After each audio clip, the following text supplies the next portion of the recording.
كما يتصنحون كبرات تخطاتلتنا زبايتنا ميديا ايون از ساعه زحرنا يوم حدش زيناتات حيزنا مصينا لنا وانا وزخونو زيناتاتنا بوانا نخبصحكم حدش تزخونكم سبسكرايب مقبار يترسعوا شير لايك بمقبار وان كتتبابعنا بخبرنا عدم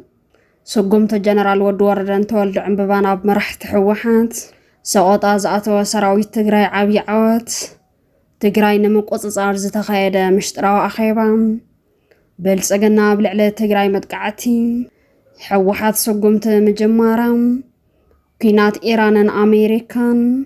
كبراتنا نايزي امان ناي كالوتن بركز زبل معبالتاتن كنكافلكم انا كتكتاتلنا بخبرنا عدمكم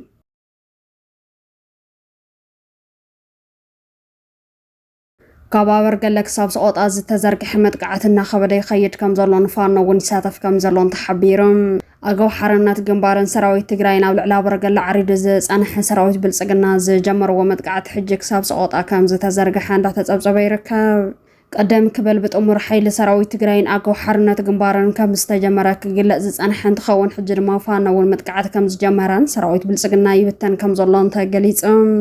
ነዚ ሲዑ ድማ ደገፍቲ ብልጽግና ዝኾና ሚድያታት ጥሙር ኃይል ክሳብ ሰቆጣት የጥቅዕ ከም ዘለዎ ዋላኳ ክጽብጸባ እንተዘይደለያ ሰራዊት ትግራይ በክልል አምሓራ ምእታው ወገንና ጸብጸባ ይረከባ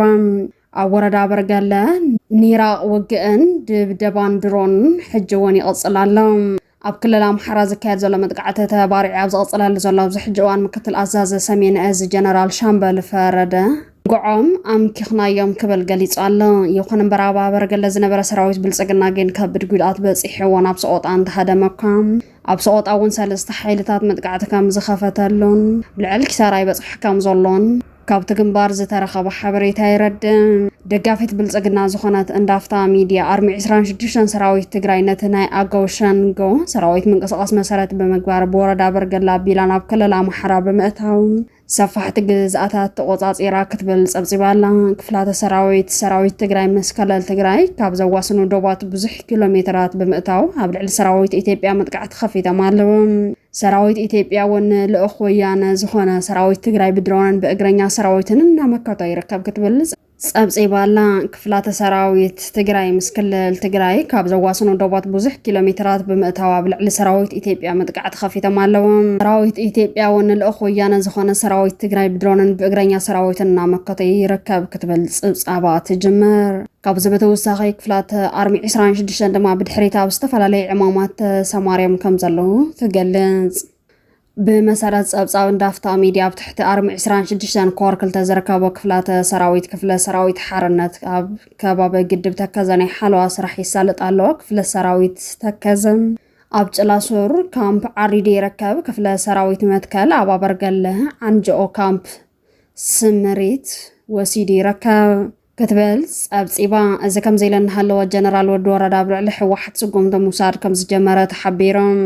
ተላእኸ ብልጽግና ምዃኑ ቢፋ ዘረጋገጸ ጀነራል ወድ ወረዳ ካብ ብልጽግና ዝተዋህበኒ ስልጣን ኣለኒ ብዝብል ካብ ፈኸረ ሓሊፉ እውን ስጉምቲ ሙሳድ ከም ዝጀመረ ካብ ትግራይ ዝተረኸበ ሓበሬታ ይረድእ ማእኸላይ ኮሚቴ ሕወሓት ይኹን ኣመራርሓ ሰራዊት ትግራይ ስልጣን ወድ ወረዳ ሕጋዊ ከም ዘይኮነን ስልጣኑ ብሰላም ከረክብ ከም ዘለዎ ተወሰኑ እኳ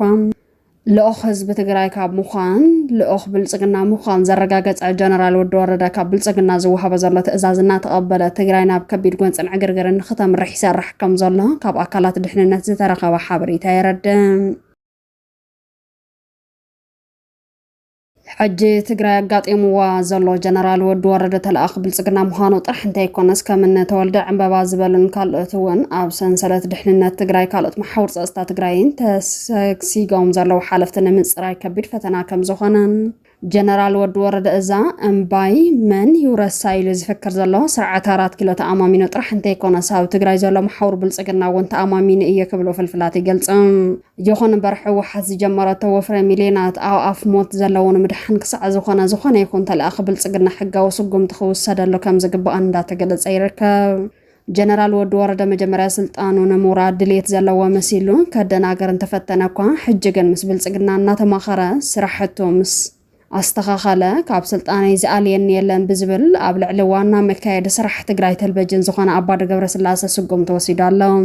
ጀነራል ወድ ወረደ በቆጻለ ካብ ስልጣነ ምን خلዩ ናይ እገዳድ በደብ ዘውጻሎም ድማ ከም ዶክተር ዳይ በርሃማን ኤላሰፋን ካልኦትን ከም ዝርከብዎ ዝተረኸበ ሓበሬታ ይረድ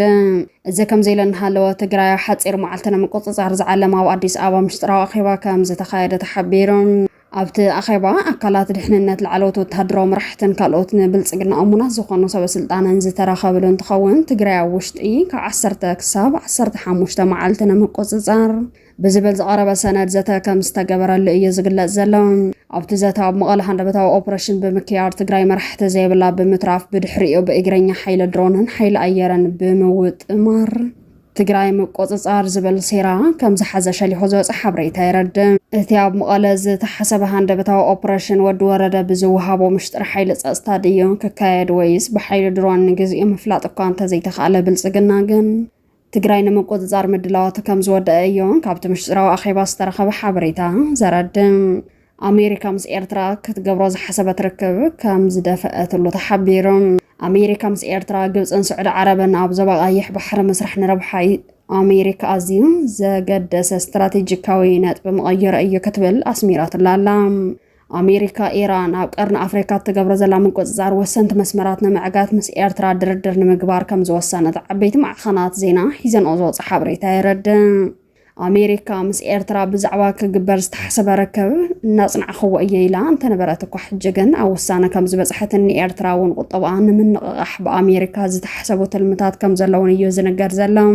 ስለዚ ድማ ኢራን ቻይናን ሩስያን ዝገብርኦ ዘለዋ መስመር ቀይሕ ባሕሪ ናይ መቆጻጻር ጉያ ንምክልኻል ምስ ኤርትራ ድልድል ሽርክነት ምፍጣር ግዜ ዘይህብን ብቕልጡፍ ናብ ተግባር ከኣቱ ከም ዘለውን ሰበስልጣን ኣሜሪካ ኣስሚሮምሉ ኣለዉ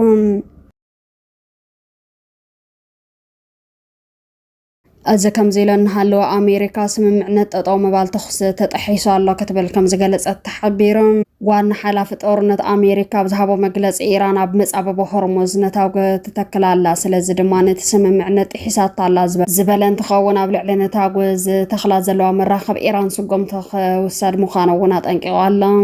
እቲ ሓላፊ መጻበቦ ሆርሙዝ ሙሉእ ብምሉእ ዓፂና የለና እኳ እንተበለ ኢራን ግን ኣብ ዘወርሒ እዚ ካብ ዝኾነ ይኹን ግዜ ንላዕሊ ነዳዲ ልኢኻ ኣለኹ ብምባል መራኸብ ኢራን በመጻበቦ ሆርሙዝ ብበዝሒ ሓልፋ ከም ዘለዋ ገሊጻ ኣላ ፕሬዚዳንት ኢራን ኣብ ቀጠናዊ ጉዳያት ምስ ሰበስልጣን ፓኪስታን ንምዝታይ ናብ ፓኪስታን ከም ዘምርሐ እንዳተጸብጸበ እንትኸውን ኣሜሪካ ተደራድርቲ ከም ትልእኸን ምስ ተሓላፊ ዘተ ከም ዘካይዱን ገሊጻ ኣላ ይኹን እምበር ኢራን ምስ ኣሜሪካ ዘተ ከም ዘየካየደን ፕሬዚዳንት ኢራን ናብ ፓኪስታን ዘምርሐ ምስ ሰበስልጣን ፓኪስታን ንምዝታይ ጥራሕ ከም ዝኾነን ኣስሚራትላ ኣላ እዚ ከም ዘይለን ሃለወ ቻይና ዜጋታት ብዝኸኣልዎ ፍጥነት ካብ ኢራን ክወፁ ኣዚዛ ኣላ እምበኣር ክቡራት ተኸታተልትና ዜናታት እዚ ዕለት እዚኦም ይመስሉ ነይሮም ኣብ ጉዳይ ትግራይ ኤርትራን ኢትዮጵያን ከምኡውን ህልወይ ምዕባለታት ቀርኒ ኣፍሪካ ብዝምልከት ትኩስ ምዕባለታት ንኸበፅሐኩም ሓድሽ ዝኾንኩም ሳብስክራይብ ምግባር ኣይትረስዑ ሼር ላይክ ብምግባር እውን ከተተባብዕና ብኸብረ ንዕድም ሓድሽ ዜና እንተለቀቕ ኖቲፊኬሽን ንኸበፅሐኩም እውን እታ ናይ ደወል ምልክት ክሊክ ምግባር ኣይትረስዑ ሰላም